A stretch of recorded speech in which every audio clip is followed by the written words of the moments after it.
Hello everybody, it's Tim here again, here to the movie review. This time I finally figured I would do a review for the film I've been waiting to review for a while now, The Wiz, so I can get it over with. It's my first time actually watching this film. I gotta say, I went in with kind of trepidations about it because of word of mouth, but interested. I wanted to see what it was. I'm the type of person that have no problem watching like alternate cultural versions of movies and plays and stuff like that. Like, I would love to see like a Chinese version of Wizard of Oz. I think it'd be pretty cool. I'd love to see it from like their point of view, from a different race's point of view. I think it'd be pretty cool. Here for this, and even like in movies when they change characters to female and stuff like that, I don't have any problem with it. It's just the times, I do have a problem. The problem that I have is when it comes off lazy and pandering. Like, you're just switching the character to female. What are you adding? I mean, are you adding nothing? Is it just a gender swap? That's when it's a problem. But if you can really do something with it by switching the gender, then I will find it interesting. Ghostbusters 2000 and whatever that came out, the reboot, was terrible. They didn't do anything with it. There was no reason other than to just try to make some really badly done feminist statement. That didn't work at all in that film. With this, I will say this: the Wiz play that I've seen on YouTube from live action looks beautiful. Like the colors and everything, it looks absolutely beautiful. For this film, I'm not sure who this actress is. I know she's a real singer. I looked online right around the time when I saw this flick, just to see how other people were feeling about it. And I gotta say, a lot of people have the same problem I do. The biggest problem with this film, the death knell of this film is this lead actress. She's not even bad. She does a good job. Her singing is even great at times. She's way too old. In some shots, the chick looks like she's like 40. She's a good-looking woman. I like older women. But in some shots, this chick looks like she's 40. She was supposed to be like, 24? And I know in real life she was 28. I believe 28 at the time. It doesn't work. She looks like she's about 30. And in some shots, she looks like she could even pass for 40. She's too old. It does not work.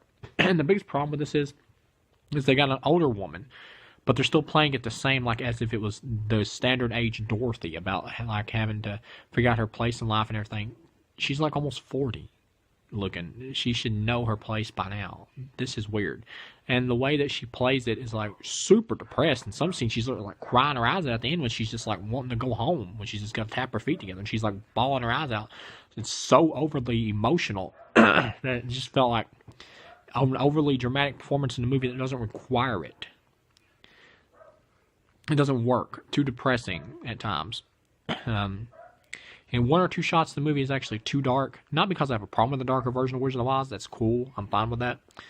Or even all that horror movie versions. Just in one or two scenes that didn't feel earned. Like in the subway scene when the metal Tin Man dude is like being electrocuted. It's like, well, that just kind of came out of nowhere. I'll say this. The actors are fine. Michael Jackson is the best performer here in terms of like musical talent and charm. He's the best. And I will say this, when they get to the Land of Oz, the actual place, when the Munchkins show up, they were like turned into graffiti, I thought that was cool. Their design, their costumes were really glammed up. I thought it was really beautiful. I loved the look of Oz when they got there. It was great. But then the longer they stay there, you see like these modern day cabs and all this other stuff. It's just like, looks like a rundown Harlem. It's just it's too modernized to be interesting. And I have no problem with a darker, more modernized look of Oz. You can do that, but still make it visually interesting. This movie only is hit and miss with that. In some parts, it looks good. I really love the evil witch that shows up towards the end, like her design and everything, her outfit and all that. I thought it looked cool, and her place looked cool. Her defeat is totally stupid because there's a fire alarm. Her weakness is water, but yet she's got a but yet she's got a fire alarm, sprinkler alarm, whatever, to kill her with. The convenient, but in other areas it's really where it's like too modernized. And you got these cabs. I guess it's a comment on like how black people like can't get a cab or something because they won't let them, they won't drive them nowhere or something. But it doesn't work. It just feels kind of thrown in. They feel way out of place. I thought the Munchkins were great, very charming actors. They go to see The Wiz. And another thing, I hate this title, The Wiz. I just don't like it because every time I hear like, go see The Wiz, it's like, it just makes me want to take a piss. I'm like, The Wiz? I gotta take a whiz? Not jiving with that. Also, the Tin Man here was kind of the weakest in terms of singing. I didn't really like his singing performance. It's not that he's bad. I just didn't enjoy it. It just wasn't, I didn't jive with it. it was okay. Michael Jackson's performance as the Scarecrow, like when he's on top of the cross, I guess, when the crows aren't going to let him down. And I like how it kind of has some social commentary here where they're like, oh, just don't read books. You don't need to read books. They're a waste of time. Just stay up there on the cross or whatever, you know. I guess it's kind of like a metaphor, I believe, for how, black people were treated back in the day where they were encouraged not to read or go to school and things like that so the racists could try to keep them dumb and subservient. That's what that felt like to me, and I really appreciated that social commentary. I thought it played in really well. That was cool and well done. Michael Jackson's performance here is actually great, and the Ease On Down the Road bit is the most catchy and fun song in the film. Other people have pointed that out too, and I agree it is. I even like the song when he was singing on the cross where You Can't Win or whatever, but at the same time it's like, well, why is he stuck on the cross singing This Is Michael Jackson here? He's a very brilliant performer. I even have a poster of the dude in my room, which you can't see here because this isn't my room, but I have a poster of the dude for like his musical like stage performance movie, This Is It, documentary or whatever. It's been forever since I've seen it, but I even have the poster for that. The dude can throw down with moves, and you keep him pinned up. I don't get that. I guess it's before they really knew how good he was. So I'm kind of let that slide a little. Another problem, this movie is way too long. It felt like it was just going on forever. It felt like it would just never end. You get to the end, and it just kept going and going. Another thing I kind of found a little bit offensive, like when they go to the poppy fields, is these really hot chicks are supposed to be like representation of hookers, and they were like super hot. But they start throwing out this dust. I guess it's supposed to be like crack or something, or drugs. To like put the characters in a trance or to sleep. That was a little bit offensive to me. I think that's what they were trying to say. That was a little bit offensive racially, I think. And I'm not somebody who harps on that kind of stuff. Like, I'm not an SJW. I can't stand SJWs. But some stuff does deserve to be pointed out in movies. It does. And I think that's a little bit racially insensitive.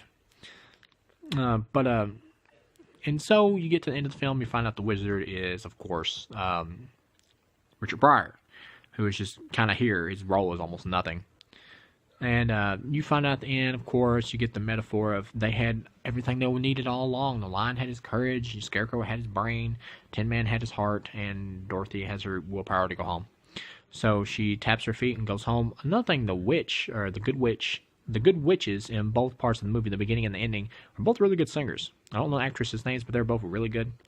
And you get this whole subplot about Dorothy about not wanting to move on with her life, and her mom's encouraging her to get a job at work at a high school, to like move on out there in the world and everything.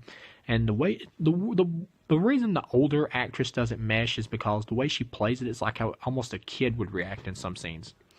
Where Toto like runs off, she's like, Toto, and takes off after him. It's like something a kid would do. In other scenes where she's like, Mom, I can't do this, or stuff like that. It's weird. It makes the character, like, if this isn't a kid, this is somebody who suffers from nearly psychotic depression, who should probably be put in a home. Or not a home, that's mean, but a center to get real help.